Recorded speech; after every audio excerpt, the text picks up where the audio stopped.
You're listening to Be Health Connected, a podcast by the St. Louis Area Business Health Coalition. Your host for today's episode is Kaylee Delschmidt, BHC Manager of Wellbeing Strategy and Member Services. Hello, I'm Kaylee Delschmidt, and welcome back to the BHC's Be Health Connected podcast. In today's episode, we sit down with the new president and CEO of the St. Louis Area Business Health Coalition, Laurel Pickering. Laurel comes to the BHC with over 20 years of coalition experience and more recently worked for Centivo, focusing her efforts on healthcare and technology innovation to improve health outcomes and affordability. Laurel started with the BHC in early June and has already begun to make her mark by engaging with our members and laying the groundwork for exciting new initiatives. Today, we'll be discussing her vision for the future of the BHC, her plans to build on the strong foundation we've established, and how she intends to continue serving our member companies with innovative and effective health and wellness strategies. So, Laurel, thanks so much for joining us and welcome to the podcast. Thanks, Kaylee. So if it's okay with you, I think it'd be fun to start off with a couple of get to know you questions. So can you tell our members a little bit about yourself? Yeah, so I grew up in the New York, New Jersey area, and I have a graduate degree in public health, just like you do. And shortly after I graduated from public health school, I went to the New York Business Group on Health, which is the business coalition in New York City. And, it was really the first time that I learned about employers' role in healthcare. The idea that you could use the leverage of employers as purchasers of healthcare to drive change in the system really blew my mind at the time. I had no idea. We didn't learn about that in public health school. And it's really what I've based my entire career on. I went to public school, health school, like many, wanting to change the world. And maybe you had that feeling as well, and make it better for those less fortunate. And when I learned that employers can push the system to make it change, and in most cases, when they do that, it changes for everybody, right? It doesn't just change for the employees of Boeing. It doesn't just change for the employees of Panera. It changes for everybody. And I was instantly hooked. This is the path to change and make things better. So I stayed there in New York at the coalition for 24 years. I worked with large national and global employers in New York, plus the city of New York, which is one of the largest public employers in the country. I focus mostly on quality and value, really educating employers to push the health plans to do better, to push the providers to do better. I stayed there for 24 years, so I clearly loved it. But then I felt like I needed to learn more. I also needed to see what the for-profit world was like. So I went to a digital health company, WellDoc, focused on chronic care management using technology, and then to an innovative health plan called Centivo, which you mentioned at the beginning. I learned a lot at both places, and mostly what I learned is that for healthcare to change, an employer needs to buy differently, and that's incredibly hard to do. It's hard for them to do. It's hard for those of us that want them to change to get them to do it. But an employer ultimately has to buy differently if we're going to change the system. But my roots were calling me back, and I learned about this opportunity, and and here I am, back running a coalition. I'm coming from Orlando. I have twin 19-year-old boys. One is in school for computer science, and one is about to embark on getting his graduate degree in public health, like you and me. So that's kind of cool. It is cool. And it's kind of funny. You come from Orlando, but I've heard you say recently it's been hotter here in St. Louis since you've arrived than it was in Orlando. That has been shocking. Many days I look at the weather app and I see, oh my gosh, it's hotter here than Orlando, which is surprising. Well, on the topic of St. Louis, you've been here for a few weeks now. What's been your favorite parts? What have you enjoyed seeing, and what do you want to see more of? So it's not going to surprise anyone from St. Louis that I say this, but I've loved exploring all the different neighborhoods. I love neighborhoods with great shops and restaurants, and there are so many here to explore. one of the first things I did when I got here was go to the Soulard Market. Loved it. That whole area reminds me of New York and a little bit of Brooklyn. So I love to find a little slice of my roots in that part of St. Louis. And I look forward to exploring that area more and going back to that market as much as I can. I love the Soulard Market growing up. They used to have banjo players that, Really? yep, we'd go up and as a kid, they'd like give you their banjo pick and you'd strum the chords with them and they'd sing. It was quite embarrassing as a 6-year-old, but it's a pretty cool concept. So now we've talked a little bit about St. Louis and your background and who you are. What excites you most about being the new leader of the BHC? Yeah, so I wouldn't have gone to just any coalition. I love that St. Louis is a mid-sized city. Everyone works here and lives here, which is very different from New York. In New York, and obviously pre-COVID, people would come into Manhattan for work and then go home to New York, New Jersey, Connecticut, sometimes Pennsylvania, and people didn't really live where they worked. And I think because we all live here and work here, it means that we want to make healthcare better and life in general better because we're here and our families are here. I had a funny example that probably would never have happened in a place like New York. I was here 3 weeks. It was Saturday morning. I went to Straub's here in Clayton because I have a temporary apartment here in Clayton. Saturday morning, I'm in like cut off jean shorts. I'm at the deli counter and all of a sudden I hear Laurel and I'm thinking, I'm only here 3 weeks. Like who could possibly even know me? And I turn around. It's Dave Thompson from Mercy, one of our new board members from MHI, who also lives in the neighborhood, picking up some bagels, I think, for the family. And that is just a great example of what I'm saying about my excitement about being in St. Louis. Like we live here, we work here, and you're going to run into people, neighbors and others where you have a common goal of trying to make healthcare better in this community. And I just love that. I think we can have a big impact. Well, I think that kind of alludes to our next section or, category of questions, if you will, focusing more on your vision and strategy for BHC. So how do you plan to build on the achievements and initiatives of your predecessor, Louise Probst? Yeah, and as I just said, Kaylee, I wouldn't have gone to any coalition. And there are about 40 coalitions around the country. There are initiatives in place here at BHC that Louise and the staff have done that attracted me. First is the Pharmacy Coalition. I love that we have a product that we're offering to our members.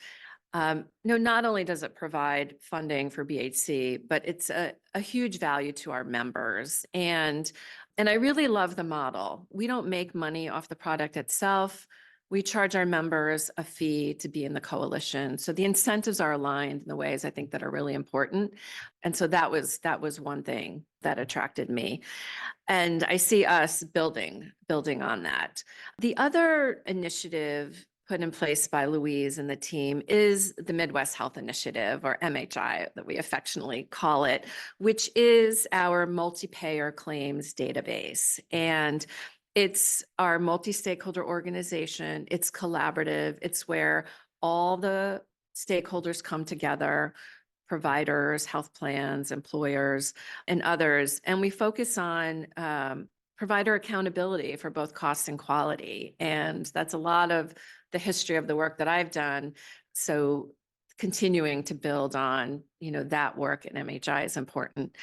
And then policy, as I've been meeting with some of the members, I've been learning that many of our members look to us to be on top of the legislation that impacts employers at the state and federal level. We will continue to be that advocate. So I think, in answer to your question, building on things that Louise and the team have done, those are probably 3 of the strong benefits of membership: the Pharmacy Coalition, our work with MHI, and our policy work. So I'm looking to expand, on these efforts as we think about what we can offer our members. Thinking about what we offer for our members, you're meeting with members right now and you're getting to know them and you're having those introductory conversations. Can you share a little bit about what you're hearing and some of those themes? Yeah. So, I've been asking them really I would say, two categories of questions. One is, what are your challenges? What are your pain points? What are your top conditions that your population is struggling with? And then, what do you look to BHC for, and what can we do for you? And, I've been finding that, as with probably most employers around the country, and we have a mix of members, national, global, local, cost continues to be an issue, and certainly affordability. Almost unanimously, when I ask about top conditions, cancer Mhm. is still is top of mind. A little more focus on mental health. So, and when I ask about what they like about BHC, those that are in the pharmacy coalition feel that provides a tremendous benefit to them, and we really act as an independent advocate for them, and they feel like they can look to us to make sure they're getting the best deal, that they understand what's happening in the PBM world, and really sort of have their back. And I loved hearing that. I think that's a huge value that we can provide to our members. We're doing it now with the PBM. There may be other things we can do that for, but a lot of real appreciation for what we do for them in pharmacy. Yeah. And have those conversations sparked any ideas for new resources or additions to BHC program offerings? Yes. So, I think there needs to be something here for everyone. As I said, we have national employers, global employers, as well as local ones. We've got City of St. Louis, we've got St. Louis Public Schools, the county. And I think one of the real values for the members of a coalition is the networking and the education. And I want to make sure we provide more opportunities for employers to come together, to share, to learn from each other. We want to bring back roundtables, in-person meetings that were so prevalent, before COVID. Kaylee, you and I are sitting in a big conference room we have in our offices at BHC. And I have learned that this place was buzzing, at one time with members and those kinds of opportunities. And so definitely looking to bring that back. I'm thinking about bringing together senior leaders to share with each other, as well as something for the up and comers, some of the more junior employees that could really benefit from hearing from the senior leaders and then their colleagues. But I also recognize we have members that aren't in the region. We have members nationally that access our pharmacy coalition, and I want to do more for them. So as much as we can think about virtual opportunities to bring them in to roundtables, to bring them into education, that's also going to be a big focus. So, Laurel, moving forward in terms of collaboration and partnerships, with the local healthcare providers and community grassroots organizations and other business coalitions, how do you envision leveraging those relationships or developing new partnerships to support the coalition's goals? Yeah, employers have the power to change healthcare. They can't do it alone. They're really there to drive. We have to collaborate with all the stakeholders, certainly the providers delivering care to our employees and families. We do a lot of work through the Midwest Health Initiative to measure the quality of providers and look at cost, and on behalf of employers, work with them to improve the value of the healthcare services they're delivering. The health plans, our employers are contracting with health plans to deliver the benefit program. So making sure that we're partnering with the plans is also critically important. And then, community-based organizations. So I do want to understand in St. Louis, particularly in our region, how we can partner with organizations. For example, I think my first or second week here, I went to a breakfast with the Alzheimer's Association, right? And, we have a lot of people in the workforce that are caring for family members and others that have Alzheimer's. That affects productivity, it affects healthcare costs. I think we have an outreach from the Arthritis Foundation to meet with them. So I want to understand what organizations, community-based organizations, are in in the region that we can partner with, and eventually, bring value back to our employer members that they can use to improve the value of their benefit programs and really help their employees to be, most healthy and productive. So collaborations and partnerships are key. And that's why we're here, to facilitate those on behalf of employers. And I think it goes back to the point that you brought up earlier, in that St. Louis is kind of talked about as the biggest little city, or I might be botching the execution of that, but everyone kind of knows everyone. And if we already are, around each other in our workplaces, we might as well be working together in our efforts and not reinventing the wheel. So I think that makes a lot of Yep, sense. exactly.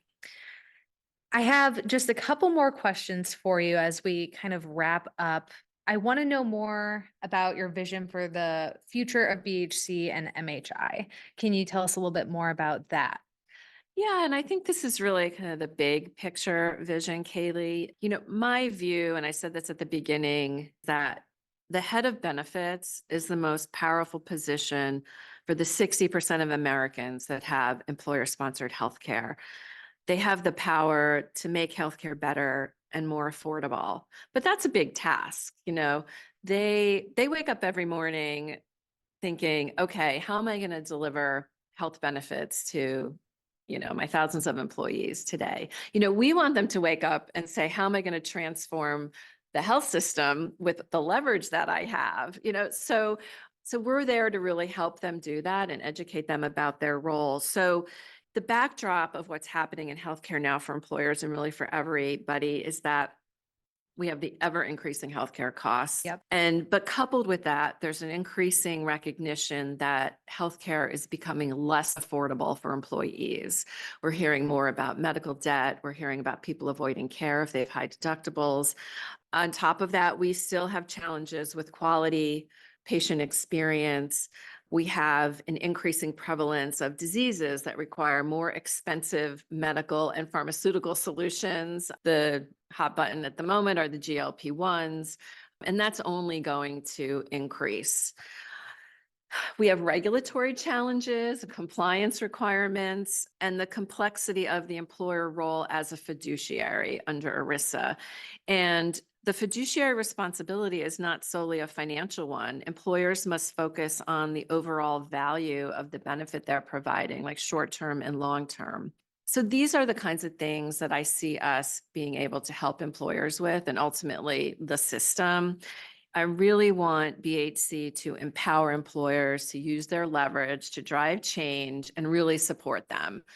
I want to bring innovation to the community and to the employers and introduce them to new things that employers are doing around the country that are really, focused on value-based care, primary care, affordability, and quality. And we need to dig into the cost drivers. And when I think about MHI and the data that we have the data to understand what are driving costs and what are some of the quality issues. So marrying that with our employers and the leverage that they have is ultimately going to help us drive change together, in this community.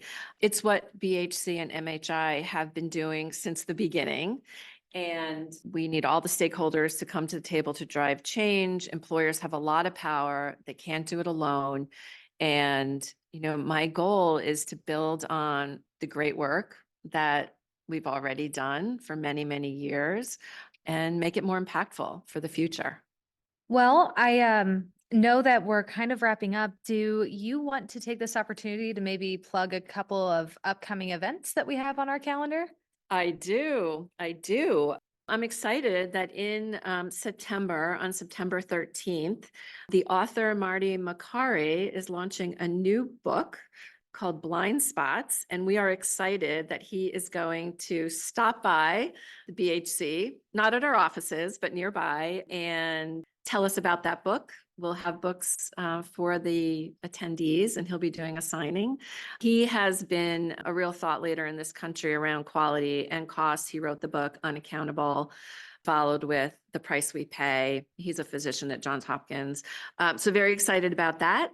And then we are bringing back the Wellbeing Roundtable. And this will be, one of our gatherings of folks that are focused on the well-being, wellness programs of our employers with just sharing what's working, what's not working, and we're excited about that. And I am working diligently on the agenda for our annual meeting on November 7th, so stay tuned for that. You're going to see the focus probably be on some of the things I talked about: innovation, employers driving change, and save that date, November 7th. It's crazy to think about how close the annual meeting is already. Yes. Well, thank you again for sharing your time and thoughts with us, Laurel. It's clear that your experience and vision will bring tremendous value to our organization and to our member companies. And we're truly excited to see the impact of your leadership and the new ideas that you're bringing to the table for us and our members. Great, Kaylee. I'm excited.